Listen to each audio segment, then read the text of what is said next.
Black Panther's world building is unique to major motion pictures, as far as I can tell. This is Wakanda, the primary setting for the movie. In the MCU, it's located between Uganda and Kenya. It's very small, and it's very isolated. To the outside world, Wakanda is seen as nothing more than a poor tribal nation. But on the inside, Wakanda is secretly the most advanced country on Earth. Let's go back to the beginning. It is said in the movie that thousands of years ago, 5 tribes on the Great Rift Valley went to war over the area where a massive meteor had landed. The tribe of the Panther god guided the warrior to a special plant that gave him superhuman fighting abilities. With this, he was able to unite the 5 tribes and form the confederacy that became Wakanda. As it turns out, the alien metal in the meteor was vibranium. For those who don't know, vibranium is a rare and fictional element that is extremely useful and versatile, being magnetic, nearly indestructible, a good conductor, and able to absorb and deflect kinetic energy. It is very rare on Earth, only being found in large quantities in Wakanda as far as we know. After uniting, the Wakandans were able to grow significantly more advanced very quickly. One of the 5 tribes, the Jabati, resented this change and denounced the usage of vibranium by the Wakandans. They fled into the mountains to continue their traditional customs without the influence of the vibranium-based technology. However, they were still considered part of the state and could send warriors to fight for the throne, as was the custom for choosing the king. Now for the world building.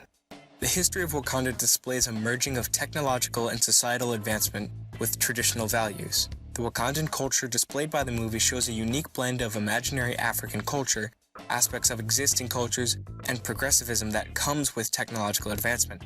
The culture is evident to someone who's paying attention, but a lot of it is never expanded upon, for better or for worse. One can see how Wakandan society has its own gender roles, social classes, ethnic divisions, etc.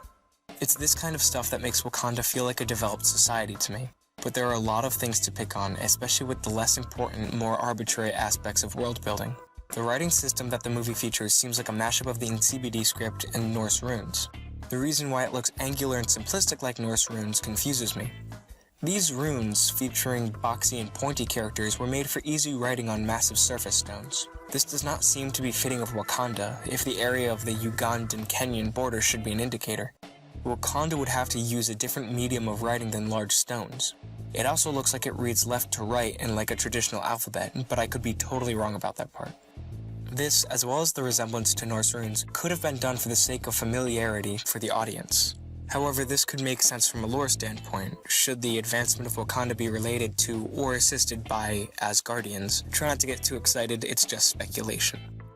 Regardless, it does make sense that Wakanda should have its own unique writing system, being that its technology advanced to amazing levels before any colonization that would come from the Europeans or Arabs to spread their own alphabets into Africa.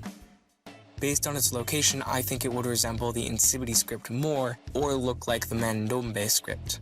There's also the use of language in the movie. It makes it well known that the native language of Wakanda is Xhosa.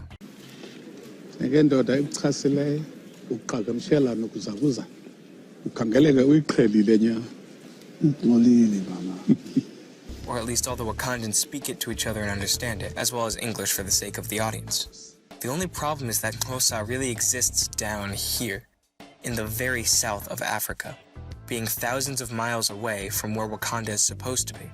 I think that if a real language were to be used for the Wakandans, it would have to be Swahili, as that's what's spoken in the area. See, Xhosa, as you can hear from its name, which I'm definitely pronouncing wrong, is one of those clicking languages that features sounds that seem super exotic to the average viewer. I think the only reason that they use this language is to play on our ignorance, and to make it seem more African. But these things, however you want to take them, can be swept under the rug for the sake of creating a good and foreign atmosphere for Wakanda, which it should try to do.